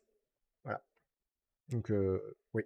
Qui l'a mandaté sur cette affaire, qui avoue être un fan de romans policiers, évidemment, et qui lui dit en riant ah, bah, je veux vous dire, si on était dans une fiction, c'est là que vous me listeriez les points importants de l'enquête. Et Poirot répond vous voulez que je vous fasse une liste des points importants? Ok, pas de problème, je vous fais une liste des points importants. Un truc que j'ai pas évoqué, que j'adore dans la personnalité de Poirot, c'est que le mec se sent plus pété, et à chaque fois, ça me fait... Tu sais, je me dis, il est insupportable, mais je trouve... Mais c'est tellement lui, quoi. C'est tellement lui. Genre, il y a un personnage, pendant qu'il est en train de faire son bilan à la fin, qui l'interrompt en mode ce que vous dites est faux, machin truc. Et t'as Poirot qui fait ah, maintenant vous allez m'écouter, moi, Hercule Poirot. Tu sais, il est vraiment je suis le plus grand détective du monde, hein, alors ta gueule. Faut pas que je dise de gros mots parce qu'il répète. Très bien, alors grand 1, et il fait une liste de... Salut Spider-Fox, j'ai rejoint le Discord il y a peu. Bah écoute, bienvenue à toi. 9 points, certains semblent totalement anecdotiques, je vous jure, mais 7 points sur les 9 allaient dans le sens de ma théorie. J'y tiens, elle était bien ma théorie. Parce que ça aussi, c'est une très grande qualité d'Agatha Christie, elle ne te laisse jamais dans le flou. J'en ai déjà parlé quand on parlait du crime de l'Orient Express, et ils étaient 10, elle te fait des bilans. Et tu vois, ça c'est intéressant parce qu'il y a un livre dont on va parler le mois prochain qui fait exactement l'inverse. C'est-à-dire qu'on est constamment dans le flou et du coup ça marche moins bien. Bilan régulier des points. Parce que dit, ah, ça y est, elle répète, ouais, ça fait quelques semaines qu'elle répète. Du coup, en fait, je dis tu fais plus attention. Non, c'est juste que tu oublies qu'il faut que tu fasses attention. Qui sont à ta disposition. Elle ne te laisse jamais dans le brouillard. Pas jamais. Souvent, elle ne te laisse pas dans le brouillard. Et là où elle est encore une fois très forte, c'est que quand arrive la résolution, tu te rends compte que tout se jouait à, dans celui-là en l'occurrence, 2 phrases. 2 phrases auxquelles tu n'avais pas fait attention. Il y a le meurtre de Roger Ackroyd où tout se joue à une phrase. Enfin, c'est une phrase que auquel tu vas pas faire gaffe parce que c'est un livre, c'est plein de phrases. Alors que l'une d'entre elles... Et tu vois, tu avais la réponse dans le bouquin. C'était vraiment en pleine lumière, c'était un motif du livre, un truc sur lequel elle a insisté qu'il fallait pas que tu oublies. Je l'ai même noté à part, je l'ai même noté pendant que je lisais le livre, pour m'en rappeler, tellement je savais que c'était important. Et je suis passé à côté. Je suis passé à côté de l'implication de cette phrase. Agatha Christie est vraiment une reine dans son domaine. Évidemment, je vous le recommande au cas où c'était pas clair. C'est pas mon Agatha Christie préférée. En fait, c'est même pas dans mon top 5 des Agatha Christie préférées. Mais ça n'a pas besoin d'y être pour être une bombe. Et ah là là là là là là là là. Cette critique, elle va être douloureuse. Enfin, ce retour. Je fais pas de critique, ce retour de lecture va être douloureux. Le château de Hurle de Diana White. C'était intéressant de voir dans les commentaires que vous avez plein d'avis sur le château de Hurle, en particulier en le comparant avec l'adaptation de Miyazaki. Et il y a de tout. Il y a les gens qui ont préféré le dessin animé, il y a les gens qui ont préféré le roman, et des gens qui ont partagé aussi leur ressenti sur le fait d'avoir lu des livres qui ont été adaptés par les studios Ghibli après avoir vu le film, et qui du coup pareil se sont retrouvés bridés dans leur imagination par les films, parce que les films sont très bons, mais ils te mettent des images dans la gueule, quoi, dont tu peux pas te départir. Voilà. Jones, j'imagine que ça se prononce comme ça. J'ai oublié, pardon, excusez-moi, il faut que je vous lise le début du coup de... Hop là, rendez-vous avec la mort d'Agatha Christie. Hop là. Et en plus, le début de celui-là, elle est bonne, celle-ci. Hein. Elle est bonne, Agatha Christie. Première phrase, tu vois bien qu'il faut la tuer, non? C'est un dialogue. Lancée dans le calme feutré de la nuit, la question parut y flotter un instant, avant de s'évanouir au loin vers les ténèbres de la mer morte. Subtil. Pardon. La main sur la poignée de la fenêtre fermée à l'espagnolette, Hercule Poirot hésita un peu. Puis, d'un geste décidé, il la ferma, barrant ainsi la voie au miasme de l'air nocturne. On l'avait élevé dans l'idée que l'air extérieur doit rester dehors et que les vents du soir sont particulièrement dangereux pour la santé. Il tira les rideaux avec soin et se remit au lit, un sourire indulgent aux lèvres. Tu vois bien qu'il faut la tuer, non? Pour sa première nuit à Jérusalem, Hercule Poirot, détective, venait de surprendre là une phrase bien étonnante. Où que j'aille, décidément, le crime se rappelle à mon bon souvenir, se dit-il. Il sourit encore en se remémorant une anecdote qu'on lui avait contée sur Anthony Trollope, le romancier. Trollope, lors d'une traversée de l'Atlantique en paquebot, avait surpris les propos de deux de ses compagnons de voyage qui discutaient de la dernière publication en feuilleton de l'un de ses romans. C'est très bien, avait tranché l'un des deux, mais maintenant il faut qu'il supprime cette vieille enquiquineuse. Souriant jusqu'aux oreilles, le romancier s'était approché. Messieurs, je vous suis très reconnaissant, je m'en vais de ce pas la tuer. Hercule Poirot se demanda ce qui motivait les quelques mots qu'il venait d'entendre. Peut-être un livre ou une pièce écrite en collaboration. Il n'en pensa pas moins, enjoué malgré tout. Un de ces jours, sans doute, aurais-je à me souvenir de cette phrase et à lui donner une signification plus macabre. Elle est, tu vois, mais déjà, elle est incroyable, quoi. Déjà, t'as le quadruple bluff qui s'installe, c'est-à-dire, tu commences avec des personnages qui disent, tu vois bien qu'il faut la tuer, donc tu dis, ok, donc c'est probablement pas ce personnage, même si je sais pas qui c'est. Et c'est une blague c'est un gag que je fais dans le pire éditeur au monde sur le crime de l'Orient Express. Et qui fonctionne bien, c'est que tu commences déjà à réfléchir au coupable alors que le crime n'a pas eu lieu. Et voilà. Et du coup, mais parce que tu sais, Agatha Christie, tu sais ce qui va se passer. Donc du coup, tu es déjà en mode résolution d'enquête alors que le crime n'a pas eu lieu. Et là, tu as donc une phrase. Mais en même temps, tu te dis, bon, lui, c'est vraiment évident, ça peut pas être lui, même si tu sais pas qui c'est lui, tu sais pas ce qui va se passer, mais tu dis, bon, bah, lui, ça peut pas être lui. Et puis après, t'as Hercule Poirot qui se dit pareil. Bon, là, ils sont probablement pas en train de parler d'un meurtre qui va vraiment avoir lieu, probablement en train de parler d'une œuvre de fiction. Et puis après, t'as Poirot qui se dit, mais du coup, c'est pas Poirot qui. Enfin, si, c'est Poirot qui se dit, mais c'est Agatha Christie qui fait penser à Poirot. Et c'est pas. Il y a un truc qui est très vrai dans tous les bouquins d'Agatha Christie, c'est que les deux personnages les plus importants d'Agatha Christie ne sont pas dans les livres. Et ces deux personnages, c'est Agatha Christie et son lecteur, ou sa lectrice. Et donc, tu as Agatha Christie qui fait penser à Poirot, mais c'est directement à destination du lecteur. Un de ces jours, sans doute, aurais-je à me souvenir de cette phrase et à lui donner une signification plus macabre. Donc toi, tu es en mode, ok, donc il faut que je retienne cette phrase, parce qu'elle va avoir une solution, enfin, ça va être important. Ça va être important, mais peut-être que c'est un triple bluff. Peut-être qu'elle est en train de me dire qu'il faut que je la retienne, alors qu'en fait, non, parce que je l'avais déjà exclue, il faut que je la réexclue. Et c'est pour ça qu'elle est incroyable. C'est que elle sait que va te calmer, oui. Près d'Orléans, des électeurs prêts à renverser la table en analysant un député RN. Super, je suis super rassuré. Donc ouais, voilà. Voilà. Agatha Christie est déjà en mode, je t'embrouille, je vous ai pas lu 2 pages. Et c'est ça et c'est pour ça qu'elle est géniale, quoi. C'est pour ça qu'elle est géniale. Enfin, c'est pour ça que moi je la trouve géniale, c'est parce que t'embarques, quoi. Directement t'embarques. Qu'est-ce qui se passe sur le chat? Pourquoi vous me donnez des chiffres? Une dizaine à lire prochainement, sinon une centaine. Drame en 3 actes. Combien vous avez dans votre pile à lire, les amis? Ah! À peine une dizaine en papier, une cinquantaine en e-book. D'accord. Une dizaine à lire. 9, mais je me contrôle. 8, dit Matimout qui prend le parole pour la première fois sur le chat. Ouais, que moi je suis à plus de 300, c'est ridicule. C'est une bibliothèque, ma pile à lire. Bref! Passons au château de Hurle. Quelle heure il est? Je suis pas sûr. Alors c'est le livre évidemment qui a inspiré Le Château ambulant d'Hayao Miyazaki et des studios Ghibli, qui est un des rares films des studios Ghibli pour lesquels j'ai une véritable affection. Les films... Ouais, ça me fait pas vibrer les studios Ghibli à mon grand regret. Les studios Ghibli, je leur reconnais évidemment d'énormes qualités visuelles, scénaristiques, musicales. Enfin, ce sont pour beaucoup d'excellents films. Ce sont des chefs-d'œuvre, hein, tout simplement, mais avec lesquels j'ai du mal à connecter. Et là, c'est strictement personnel, si vous voulez. C'est comme ça, parfois tu vibres pour des trucs nuls, et parfois tu vibres pas du tout pour des trucs géniaux. Voilà. Et d'ailleurs, si vous n'avez pas encore découvert les films des studios Ghibli, foncez, il n'y a vraiment pas d'âge pour s'y mettre. Princesse Mononoke, Le Voyage de Chihiro et Le Château ambulant. Voilà, je pense que ce sont les 3 meilleurs à découvrir. Vous allez peut-être me dire, Mon voisin Totoro, oui. Alors, Mon voisin Totoro, il est chouette, peut-être davantage destiné aux enfants. Je me dis, quand on est un adulte, c'est peut-être pas le film par lequel découvrir les studios Ghibli. Ou peut-être que si, voilà. Bref, donc, il est vachement bien, hein. Mon voisin Totoro. Le château de Hurle, c'est plus, et vous allez voir, ça va être l'histoire d'un regret. Mais avant toute chose, résumé sur la 4e.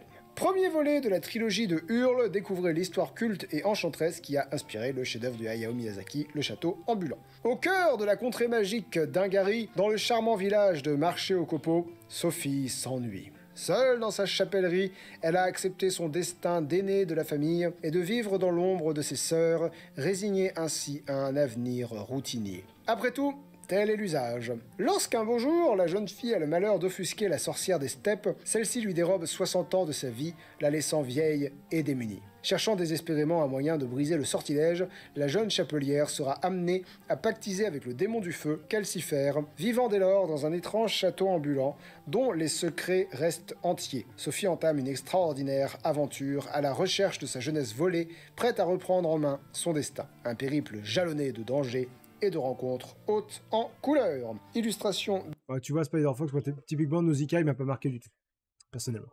de Leonardo Ken Oussami, traduction Les grosses bestioles que j'ai bien aimées, mais c'est à peu près tout.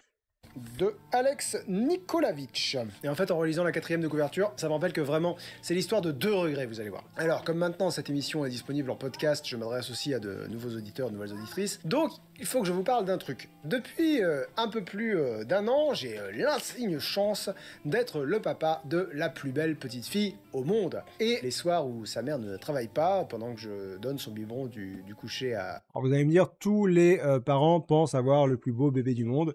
Et c'est vrai que tous pensent ça. Évidemment, ils peuvent pas savoir que c'est moi qui ai le plus beau bébé du monde.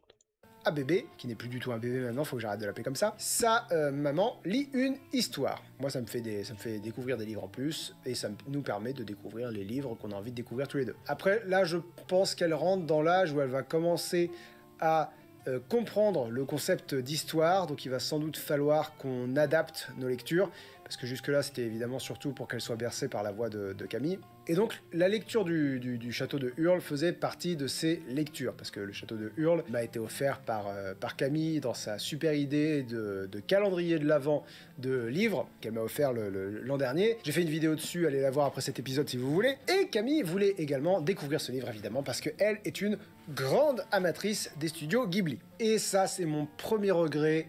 Bébé. Ouais, je vois plusieurs personnes demander régulièrement, là, notamment pour les challenges, beaucoup de personnes qui disent on aimerait bien avoir l'avis de Camille. Dites-vous bien que si vous l'avez pas, enfin si vous voyez pas Camille souvent en vidéo, c'est parce qu'elle a pas envie, parce que ça lui dit pas de passer en vidéo. Donc voilà, c'est pas le challenge pour moi, il est pas pour elle, si vous voulez. Donc voilà, si un jour elle en ressent l'envie, elle le fera sans doute. Elle est la bienvenue, elle le sait. Maintenant, je vais pas lui demander si voilà, j'attends un peu que ça vienne d'elle. Je lui rappelle régulièrement que il y a une demande, il y a une demande. Les gens t'aiment bien, les gens aiment bien les gens aiment bien notre dynamique, etc. Mais si elle veut pas, j'insiste pas, quoi. Et s'endort vite. Ça, c'est pas un regret, hein. Ça, c'est pas un regret, c'est un don du ciel. Et j'en ai bien conscience. Ne vous inquiétez pas de ça, voilà. Non, le truc, c'est on lit 10 minutes par 10 minutes, du coup. 3 soirs par semaine, quand Camille est disponible. On a commencé la lecture le 28 Salut Marchassine, bienvenue sur le chat. mars, pour la finir le 20 mai. Alors vous allez me dire, bon, oui, bah, t'as mis 2 mois à lire un livre, c'est plutôt normal comme rythme. Ah voilà, Tabasco dit Camille fait des lives parfois, c'est peut-être l'occasion pour lui demander ses avis. Effectivement. Chérie, est-ce que tu as l'intention de faire des lives là prochainement? C'est pas prévu, dit-elle. Bon, bah si jamais ça revient, n'hésitez pas à lui poser des questions. Des fois, elle live sur Farming Simulator. Non, mais le truc, c'est que je m'impose 1 heure de lecture par jour pour mes lectures régulières, on va dire. Entre le moment où on a commencé le château de Hurle et le moment où on l'a fini, j'ai lu 12 autres livres. C'était impossible pour moi de m'investir émotionnellement, si vous voulez, dans cette lecture, dans la lecture du château de Hurle. Imaginez par exemple regarder 5 minutes d'un film, puis attendre le lendemain pour 5 minutes de plus, puis le lendemain pour 5 minutes de plus. Regarde, c'est ça, 5 minutes, puis 5 minutes, puis 5 minutes, et après, quelques jours sans film. Puis 5 minutes derrière. Ben voilà, tu rentres jamais dedans, quoi. Tu peux jamais rentrer vraiment dans l'histoire. Mais en même temps, je voulais le découvrir avec Camille, donc ouais, voilà. Et je vous vois venir, non, je ne le relirai pas, moi, de mon côté. J'aime pas lire 2 fois le même livre. Ça va arriver, ça arrivera le mois prochain, vous allez voir. Mais dans l'ensemble, j'aime... Alors si vous me suivez sur Goodreads, je vous rappelle Alexis Brod sur Goodreads, Vous savez de quel livre je veux parler, un livre que j'ai relu, et vous avez déjà mon opinion dessus. Vous n'avez pas mon opinion en détail, mais si jamais vous avez envie de savoir, c'est sur Goodreads. Pas ça. Ou peut-être que si, dans longtemps, j'en sais rien. On verra, on verra. Je vois pas l'avenir, donc je ne peux pas savoir. Mais Salomé dit déjà Camille m'a permis de recommencer à jouer à Sky et je lui dis merci. T'es une influenceuse, ma chérie. c'est pas prévu. Et mon deuxième regret, c'est d'avoir vu le film avant d'avoir lu le livre. Parce que du coup, évidemment, tu as le film en tête à tout moment. Camille a même reproduit les voix du dessin animé, parce que elle aussi, évidemment, c'est l'épouvantail à tête de navet, on sait quelle tête il a, voilà, Calcifer, on sait quelle tête il a, quelle voix il a aussi, la sorcière des steppes, pareil. Et en même temps, je dis, on sait quelle tête ils ont, et absolument pas, non, en fait, absolument pas. En feuilletant le livre, à un moment donné, j'ai vu qu'il y avait des illustrations dedans, notamment une illustration sur laquelle je suis tombé de Calcifer. Il ressemble pas du tout au Calcifer du dessin animé, parce que bien sûr, c'est un démon de feu, bien sûr.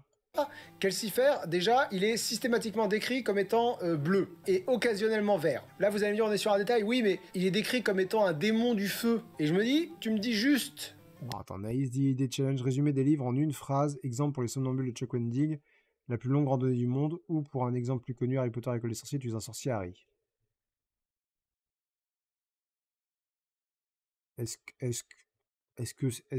que c'est divertissant? Est-ce que c'est quelque chose?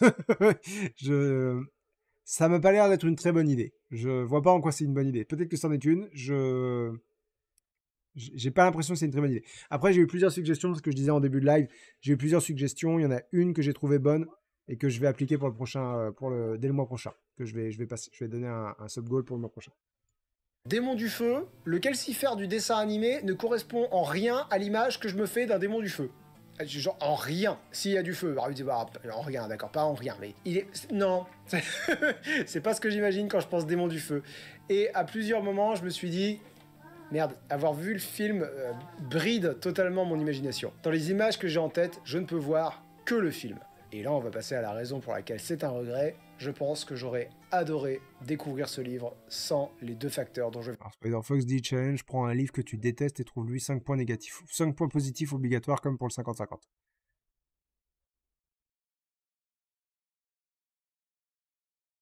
Est-ce que c'est divertissant pareil? Est-ce qu'en le regardant, genre, tu dis, je te dis, si j'atteins, je dis 200 000 abonnés parce que c'est l'exemple que je donne dans la vidéo. Si j'atteins 200 000 abonnés sur Linksoft, je vais devoir lire un livre que je déteste et lui trouver 5 points positifs. Est-ce que tu penses que les gens vont se dire, oh là là, faut que je fasse un maximum de pubs, faut que tout le monde s'abonne pour que je vois ça. Voilà. Je pense pas que ce soit, je pense pas que ce soit très, tu vois, je pense pas que ce soit une bonne idée. Après, je sais pas. Je viens de parler. Alors évidemment, je peux pas le jurer, je peux pas visiter des dimensions alternatives, et si je le pouvais, j'aurais pas le droit d'en parler, bien sûr, bien sûr. Mais bon, j'ai deviné énormément de potentiel dans ce livre. D'abord... La dernière fois que je pensais à 50 nuances, non mais à chaque fois, depuis le début, challenge, on pense à 50 nuances, hein. C'est le premier livre qui vient, normal, c'est le livre que j'ai le plus détesté. Le deuxième, c'est Berserk, mais on n'est pas, ça fait pas l'unanimité là-dessus, donc ça va plutôt être 50 nuances. La façon dont fonctionne la magie, très particulière, à la fois avec des règles... Ça par contre, c'est vrai, ça peut être un sub goal. Ça peut être un sub goal à tel palier. Je vous dis ce que j'ai pas aimé dans Berserk. Pas aimé, mais c'est pour ça que c'est un challenge. Et là, pour le coup, je pense que ça peut intéresser des gens. Règles très strictes et en même temps, forcément, totalement instable, totalement imprévisible, c'est de la magie, quoi. C'est un des livres où j'ai le mieux ressenti la magie. J'ai trouvé 3 des personnages principaux très chouettes. Sophie, la protagoniste, Michael et Calcifer. Calcifer qui était un de mes personnages préférés dans le dessin animé. J'ai été moins fan d'Hurle. J'ai trouvé que c'était un gros con prétentieux, m'as-tu vu, enfin insupportable. Pas super sympathique, moins que dans le film en tout cas. Dans le film, il avait je lui accordais plus de crédit. D'ailleurs, ça a été, je parle très peu de son avis parce qu'on en a très peu parlé, mais ça a été un des gros points qu'a retenu Camille après de la lecture du livre. Elle n'est pas sûre d'avoir aimé le livre. Elle lui a nettement préféré le film, en tout cas, ça c'est une certitude. Entre autres parce que le personnage de Hurle est beaucoup plus imbuvable dans le livre. Voilà, t'as pas spécialement envie que l'héroïne en tombe amoureuse dans le livre. Non. Non, monsieur. En fait, je crois que pour apprécier le livre à sa juste valeur, il faut faire totalement abstraction du film. Et ça, soit tu l'as pas vu et c'est évident, soit tu l'as vu et c'est très difficile.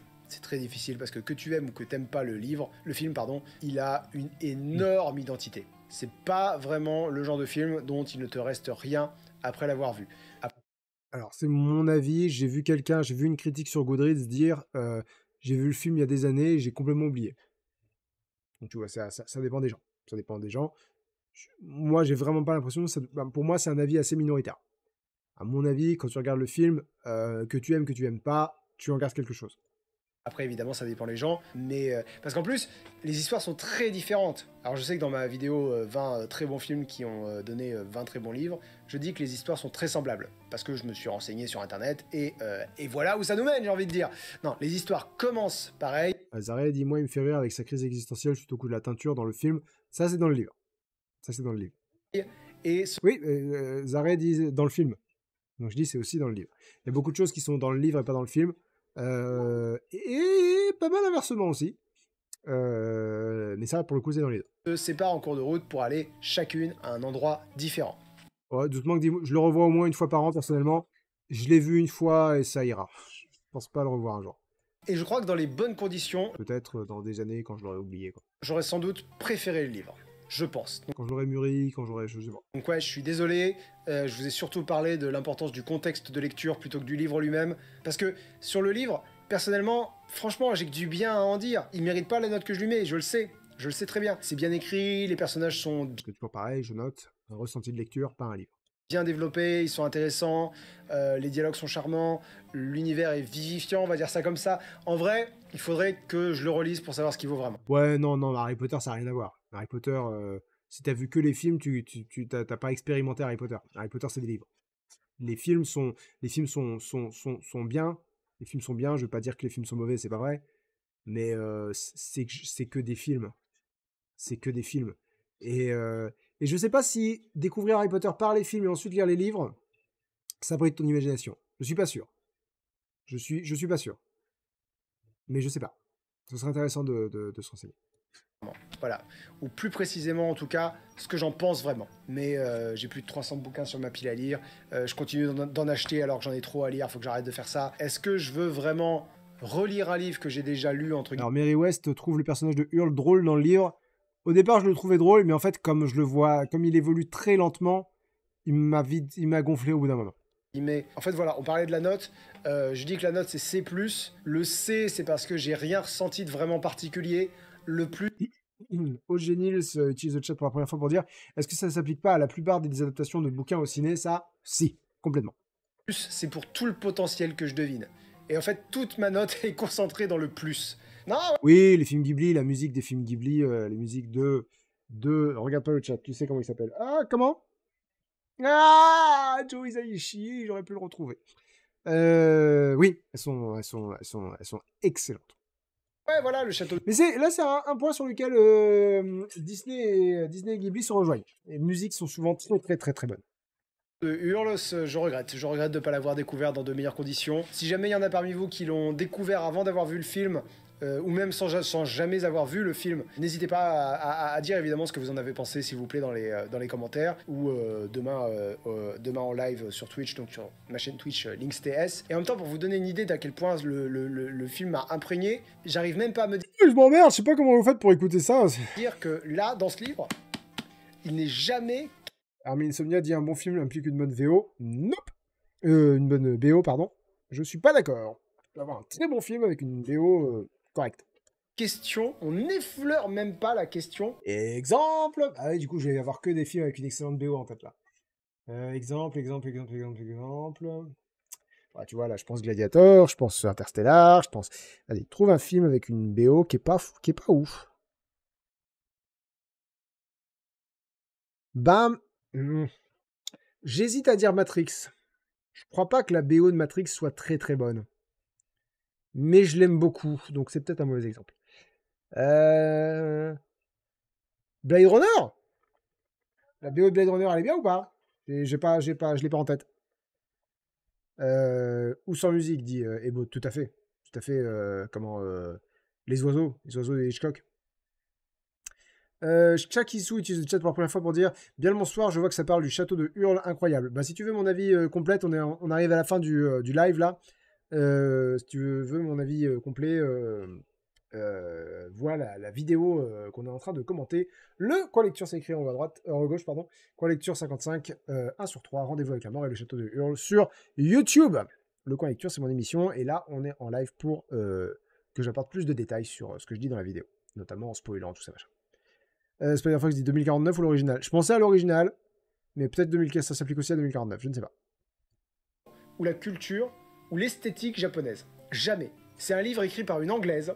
Ça se passe en partie au Pays de Galles, en très courte partie, mais en partie au Pays de Galles. Ça n'a rien à voir avec le Japon. Rien du tout. Je vous le recommande quand même, évidemment, hein, au cas où j'ai pas été...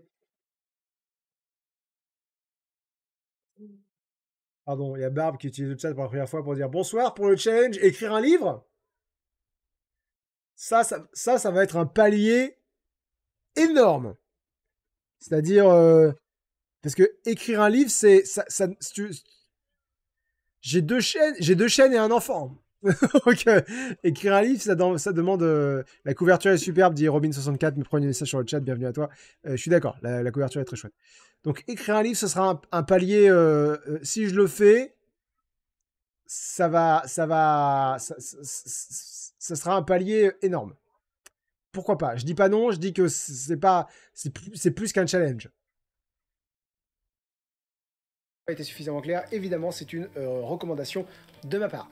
Voilà, ça sera tout pour cet épisode du Coin Lecture. Merci à toutes et à tous pour votre attention. N'oubliez pas de... Pardon, je rigole parce que le message de Zarevonat qui a été bloqué parce qu'elle a utilisé le mot bridé.